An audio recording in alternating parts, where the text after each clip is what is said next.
Assalamualaikum warahmatullahi wabarakatuh. Bismillahirrahmanirrahim. Allahumma sholli ala sayyidina Muhammad wa ala alihi wa sahbihi ajmain. Amma ba'du.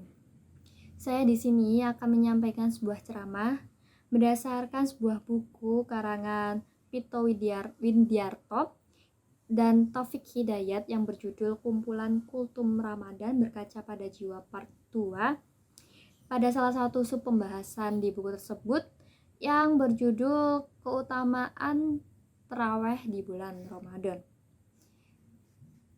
Jadi ibadah di bulan Ramadan itu tidak hanya berpuasa, yakni ialah mengerjakan sholat tarawih di bulan Ramadan.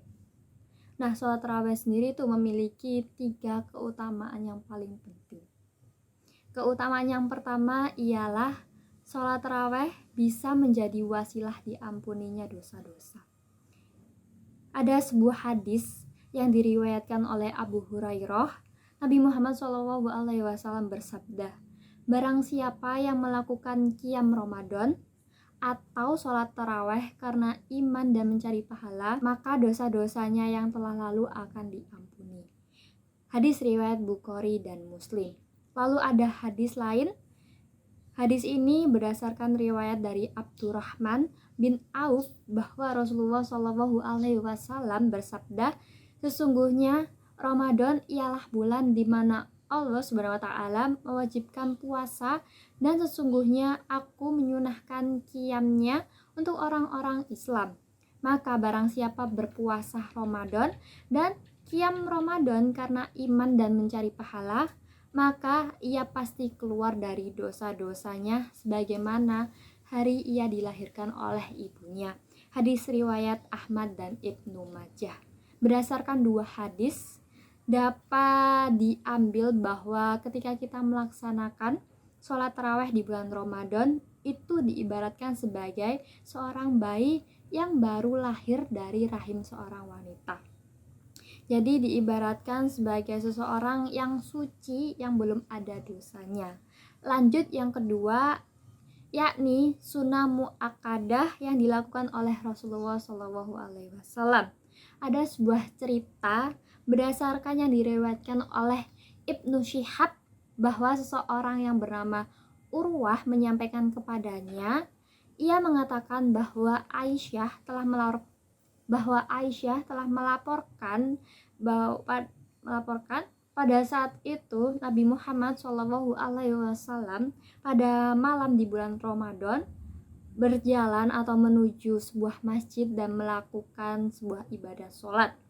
Karena orang-orang di sana pada penasaran, maka orang-orang tersebut datang dan melakukan sholat atau ibadah sholat yang sama persis dilakukan oleh Nabi Muhammad SAW. Sampai ke hari keempat, tepatnya di pagi harinya ketika sholat subuh, Nabi Muhammad SAW bersabda, amma ba'du, sesungguhnya aku tahu kemampuan kalian, akan tetapi aku ragu bila sholat tarawih ini diwajibkan atas kalian dan kalian tidak mengerjakannya. Hadis riwayat Bukhari dan Muslim. Jadi untuk pengerjaan sholat tarawih sendiri hukumnya adalah sunnah, tetapi sangat dianjurkan untuk dikerjakan. Dan yang terakhir, yang ketiga ialah mendapat pahala qiyam semalam penuh. Ada sebuah hadis berdasarkan riwayat oleh Abu Dzar bahwa Rasulullah SAW bersabda, barang siapa qiyamul lail bersama imam sampai ia selesai, maka ditulis untuknya pahala qiyam 1 malam penuh. Hadis ini diriwayatkan oleh Ahmad dan Abu Daud.